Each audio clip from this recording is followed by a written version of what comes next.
Right now, I'm working on a career transition that focuses on public relations.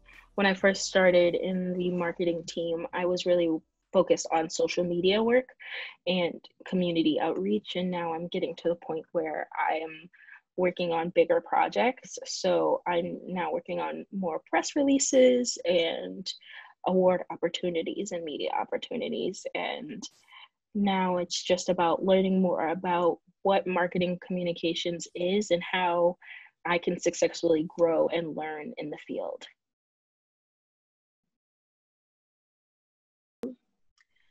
To me, Black History Month is about remembering where you came from.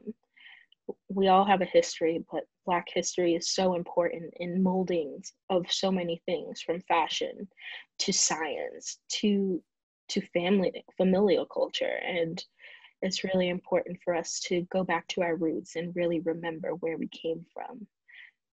Black culture is strong, it is powerful, and we should embrace it at all costs. Oh, that's a really hard one.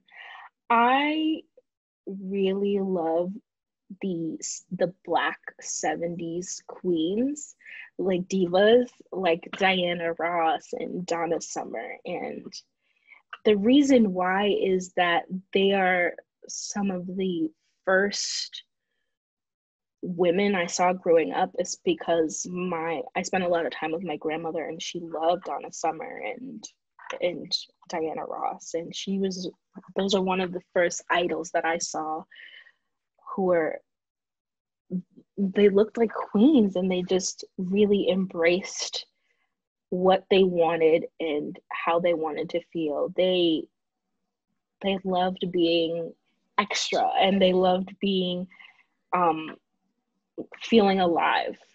And I really take that into consideration every day of my life. We should be being out there living our best lives. Life is too short.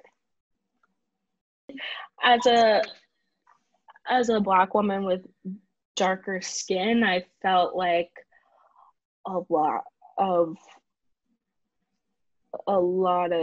hate I've gotten. I was definitely bullied in school, in elementary, in grade school, and it was difficult for me to really like fit those beauty standards that have been put on upon us for generations. And I still do as a person in their mid 20s. But you know, now with growing older, you learn how to really embrace your looks. And also, this is when learning about history comes in handy, because it is important. My father is a very dark skinned man. He is from Ghana, and he always encouraged me to, he always says, live in your light. And living in your light just means embracing that light, not being afraid to get darker or any skin lightening of that sort, because it's important to love yourself and the skin that you're in. Living in your light means being who you are truly, 100% all the time.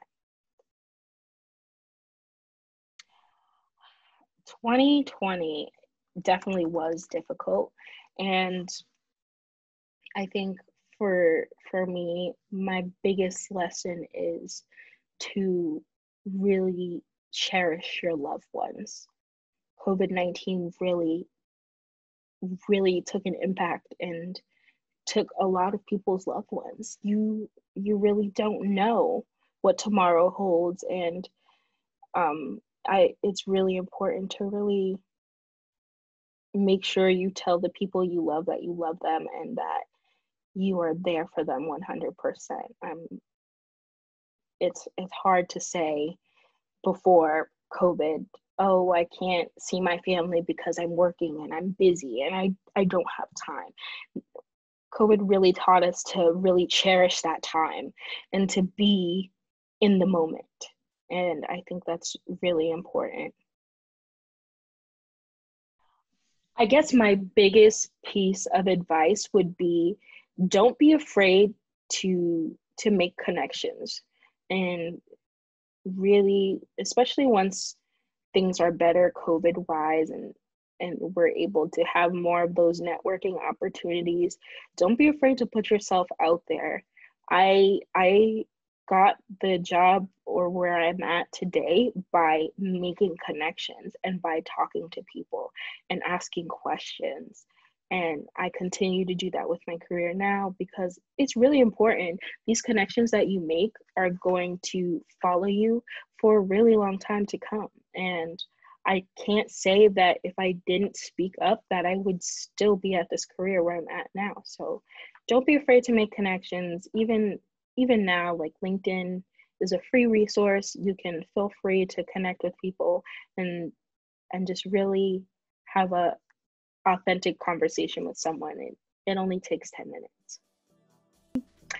Thanks. Bye.